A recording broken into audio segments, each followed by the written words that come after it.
So welcome, Brent Hayden here today. We are going to chat here about social media strategy. So Brent, the way I just want to start this off is, I guess I just want to learn a little bit about yourself. Tell me where you're from, what do you do, what's the story? Oh man, okay. Well, I'm originally from Mission in BC. I'm a 3-time Olympian, Olympic bronze medalist, and former world champion and world vice champion or vice world champion.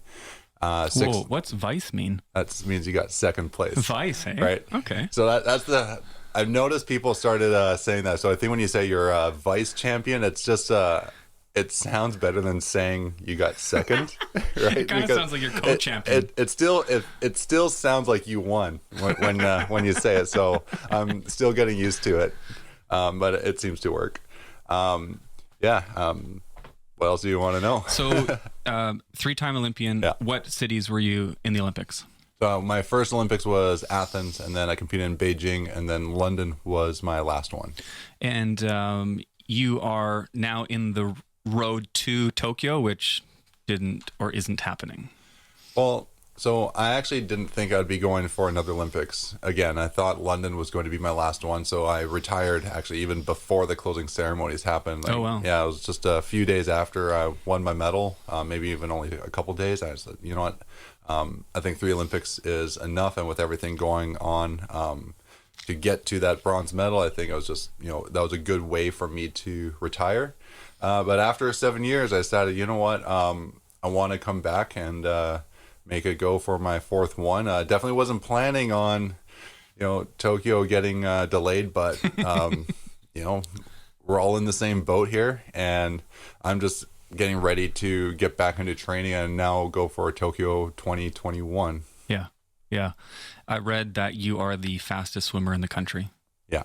That's pretty cool to say. I'd love to be the something of something, like the best of something, maybe even the fastest swimmer in Kitts Point on my block. That'd be good enough for me, Yeah. I mean, I don't want to, I was never a good swimmer growing up, right? So I think it's something that I always want to make sure people realize that, I wasn't born a good swimmer. Really? Right? Yeah, no, I was terrible. I was coach's worst nightmare. Wow. I failed swimming lessons, and I had been swimming for 10 years before I was even one of the best swimmers on my own team. Wow. So it took a long time, a lot of dedication to, I guess, the craft of swimming. Yeah. So I would say, I love swimming. I swim at Kitts Pool a lot in the summer, and as I was mentioning to you earlier, and for those who are watching, I swim at UBC Pool, 3 days a week, and I kept seeing you swimming there, and that was just so exciting for me because I'd never been close to an Olympian before. So I would try to race you in the next lane over, and you're doing warm-ups, and I'm swimming as fast as I can, and you're still way ahead. Well, if I saw you there, I was probably like, I got to show this guy. I can't. I got to make sure he knows that I'm fast. My hair slows me down. It's my excuse. So when I see you in the pool, I think, wow, this guy is the best at something, which is pretty inspiring to me. But I don't think that in Canada, Olympic swimming is the most popular of Olympic sports. No, not at all. And so when you're looking at your career, how much of your success is linked to people being interested in you as a swimmer? Yeah, I actually get a lot of interest outside of Canada. I think a lot of my fans, they're around the world. I got fans in Australia, Germany, New Zealand, right, UK. So swimming in other countries is absolutely huge. Australians, they live and breathe swimming. Right. Even in the U.S., the U.S. has. They're really gung-ho about a lot of different sports right. Down there, right? So it's and in Canada, we always end up looking at the winter athletes, primarily the professionals, hockey. Yeah, that they seem to that's always the most popular, I guess. Mm-hmm. And it doesn't help that the Olympics are only every 4 years, whereas we have Stanley Cup playoff every single year. Yeah, but that's just the reality. Yeah. So when you're looking to build a swimming career, how do you pay? How do you get paid? How does this get funded? Because I can't imagine you hustling burgers at McDonald's on the side. No, because swimming is a full-time job, right? Like, I've had teammates who have, they get odd jobs here and there, and you can really see how much it actually takes away from their ability to train at the level that they should. Whereas, somebody like me who was able to actually fund my sport, like I could actually just go home and make sure that I was getting the recovery that I needed to do. But unfortunately, like they weren't able to do that. But you do have to pay the bills somehow so you can keep training. Yeah. So how does that happen? So there is government funding. Yeah. We call it carding. So you get, I think right now it's about $1,750 a month tax free. So, okay. It's not meant to be an income. It's more just to help you cover costs of like your rent and your groceries and gas in your car or transit fares, things like that. Yeah. Living in Vancouver definitely doesn't go that far anymore.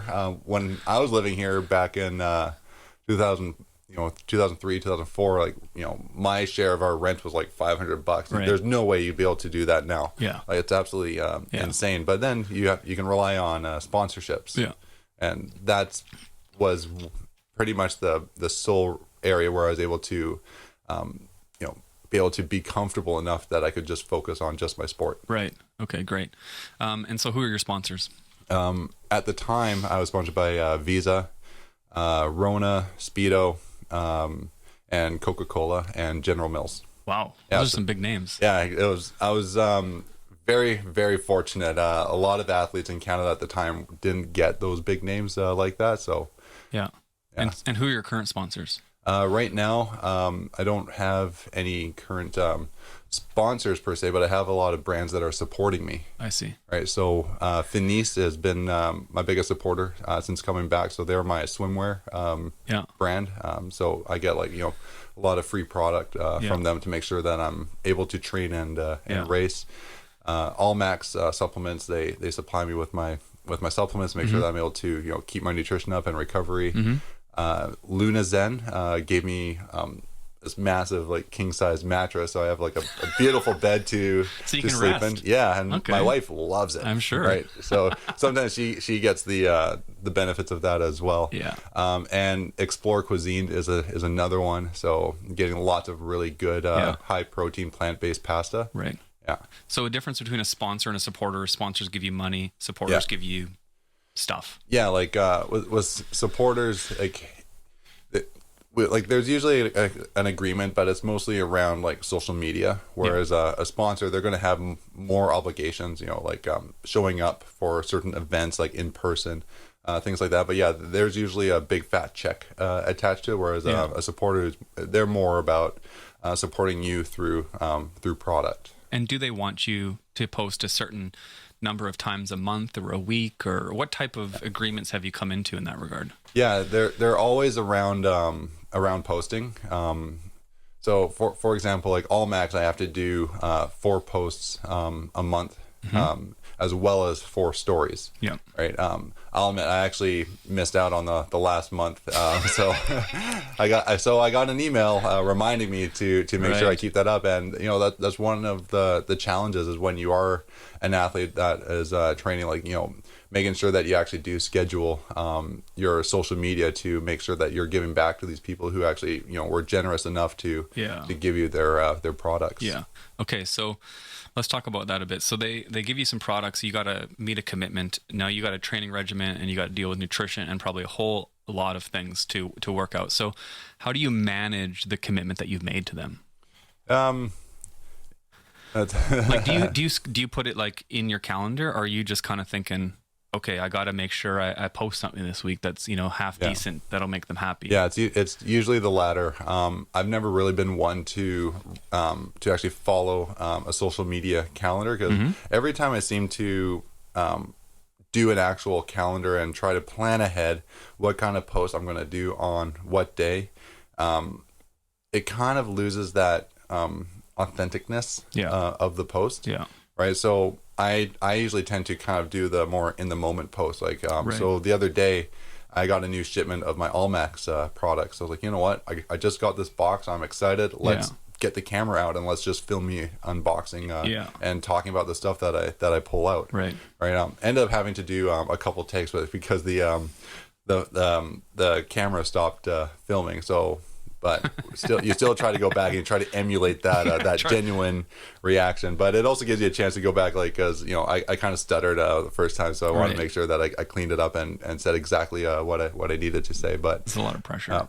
But I mean, they're definitely. I would definitely say there should be a mix between those spur of the moment ones and the scheduled ones, because like I said, I did miss doing a couple posts in the last month for Allmax, so I need to make sure that I am making or meeting those criterias. So when you started swimming and started getting sponsorships, was social media a part of that regime? Oh, not at all. Social media didn't even exist back then. Like Facebook had just started, right? Like Facebook, you still needed a college email address to sign up. So it really it was almost like it actually required less of you, because you didn't need to be on your phone doing stuff all the time. It was like, okay, I've got one date in March where they're going to fly me down to like LA to film a commercial, and then I'll go back home, and then I'll just be able to just go back and focus on it. But I mean, the world has totally changed now. Right. And so now you're an influencer and you're creating content. You're creating content for the value of your sponsors, or your partners. Would you call them partners?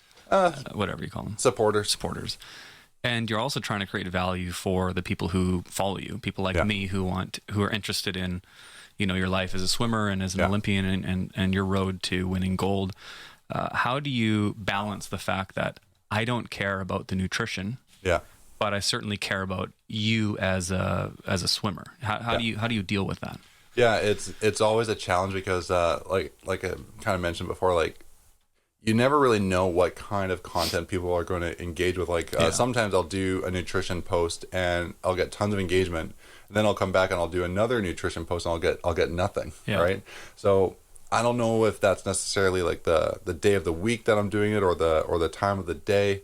But I always try to pull it back to trying to think, what value is this going to have for the people who are following me? Right. Because I don't really care so much for people to just see me and be like, oh, that's a great looking photo of Brent. Right. Like I always want to make sure that I have some kind of value tied into that. Yeah.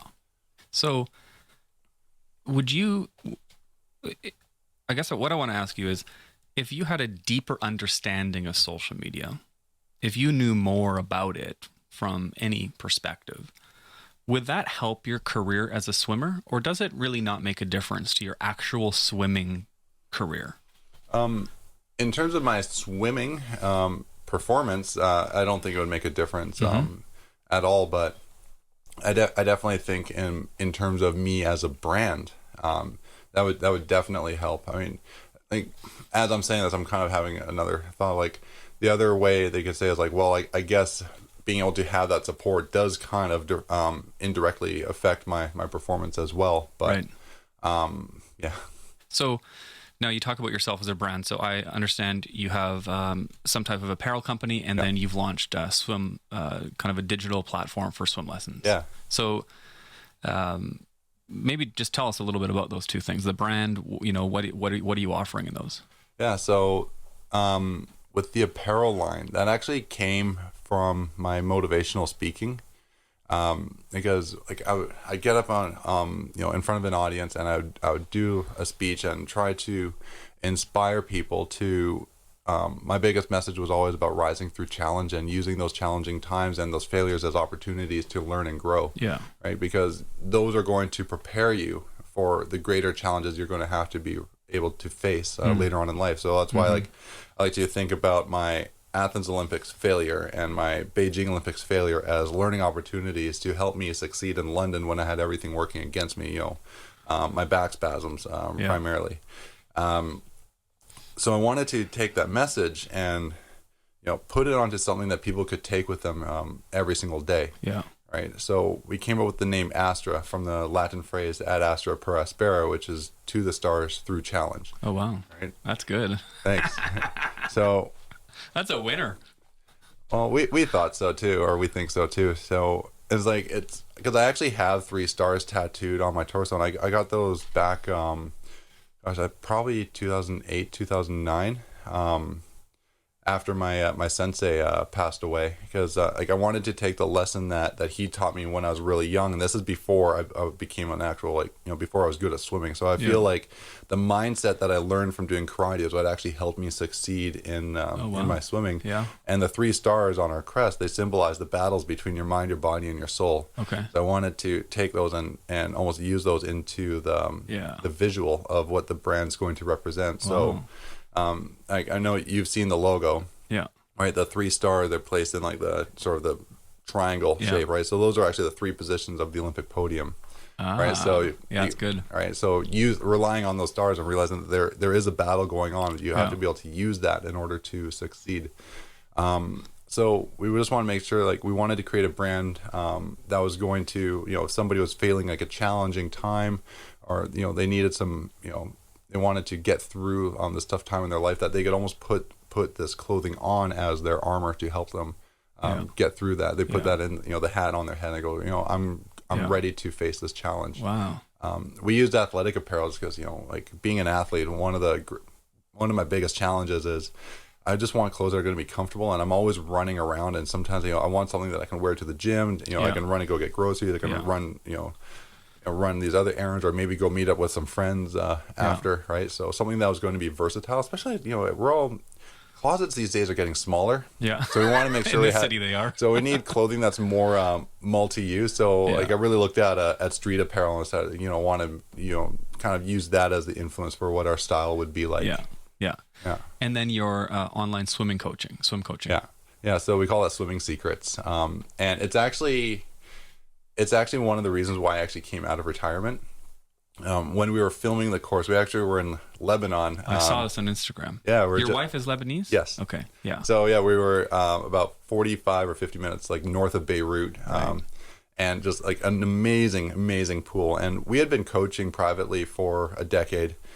We had been running swim clinics all across Canada. Like we'd go in, like we'd been to Newfoundland a whole bunch of times during this. And we decided that we just really wanted to make this program available for everyone. Yeah. No matter where they are in the world, they would have access to world-class technical coaching. Yeah.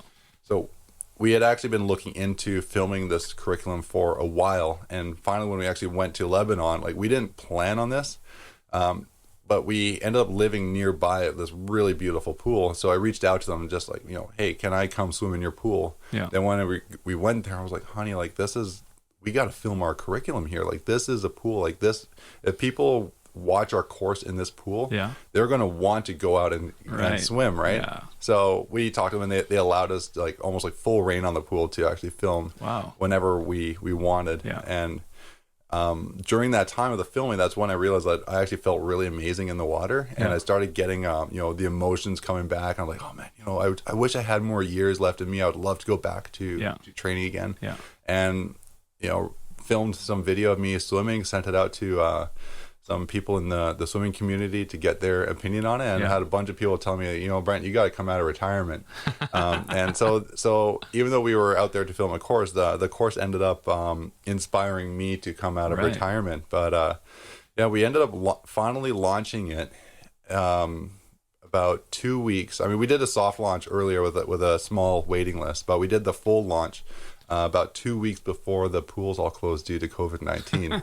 Wonderful timing. Right? It's like, here you are launching this Learn to Swim platform at a time when the pools around the world are closing. Yeah. Right? You would think that would just be like the absolute worst time. So we had to re-strategize our message. Right? So what we ended up doing was we decided that we're going to drop the price back down to what our pre-launch price was, but give everybody a lifetime access to the course, so they don't have to worry about anything expiring while they're waiting for the pools to open again. Yeah. And so how much is it? And it's $47 US. Oh, I'll pay that. Yeah. I'm going to sign up today. Nice.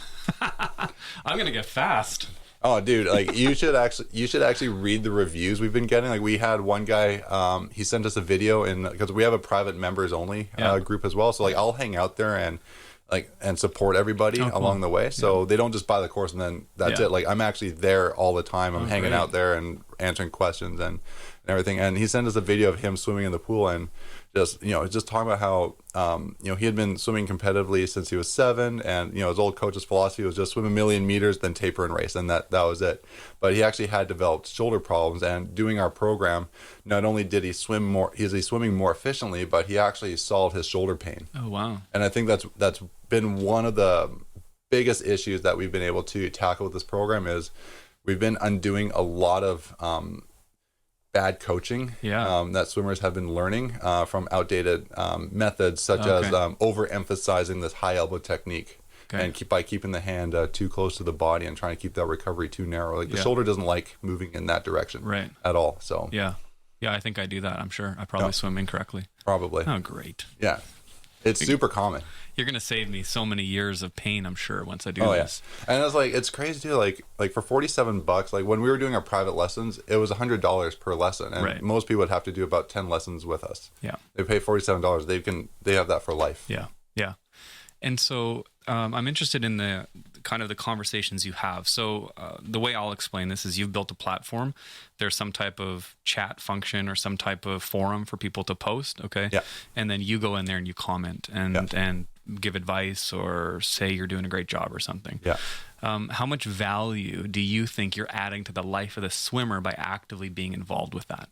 Oh, it's invaluable, I think. Because like, I can't even think if there was ever an opportunity when I was a young swimmer growing up where I could pay $50 and be able to have access to, you know, the Olympic medalist, like, right? Like those opportunities just didn't exist. You'd think that if you wanted somebody to help you along the way and to check in with you, you know, as often as you needed, you'd be paying thousands of dollars, of course, right? But you know, that's the great thing about social media now, right? Everybody can have access. Yeah, that's fabulous.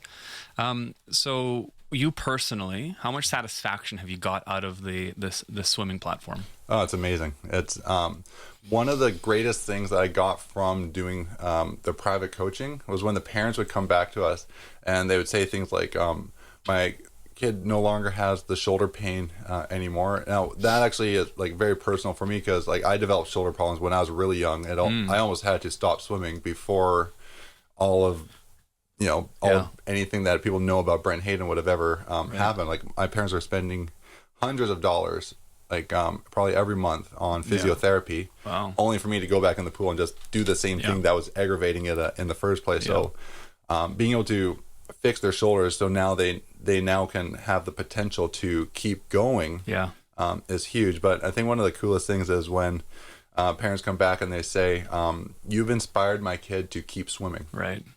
Yeah. That's the best. So so when I get these comments in here and you know just seeing how much it's helped people, not just in terms of their swimming technique but their love of swimming, that's where I get the most value out of it. That's great. I'm going to tell you something a little bit about myself. So I've got 3 kids. I have a 5-year-old daughter. Her name is Sailor. Sailor was born paralyzed from the waist down. So she's in a wheelchair. She's got physical disabilities, but she's cognitively totally typical. So she's a super smart, bright little girl. And we live right by Kit's Pool. And Kit's Pool has a sloped entry, so she can kind of cruise in there in her wheelchair. Gets it full of salt water. It starts to rust. You know, it's all kinds of interesting things as a parent. But the pool is one area in her life that she is learning to be able to keep up with her peers.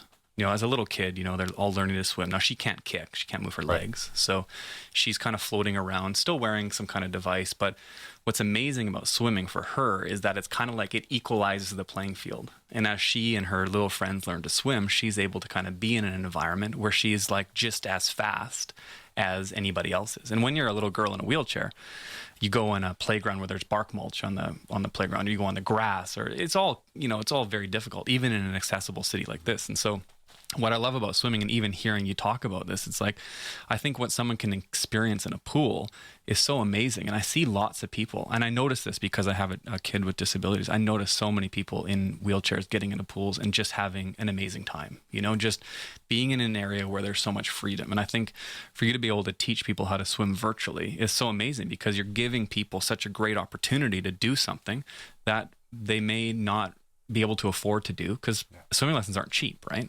And No. and you can kind of make that available, which is amazing. And my sister-in-law, she's a co-owner of Aquaventure Swim School here. Oh, really? Yeah. So we've been there. We've spent some money there. Oh my God. Actually, my wife Nadina, she used to work there and actually helped develop like a large part of their upper level curriculum. wow. So we actually took a lot of like the learn to swim methodology and incorporated that into this high performance technique. Yeah. So I mean, like you said, but swimming lessons aren't cheap, whether you're doing them at a private swim school or performance or public or whatever, right? Like, I mean, so I think that's one area where like we've had swimmers from from Africa, right? Like we actually had one guy.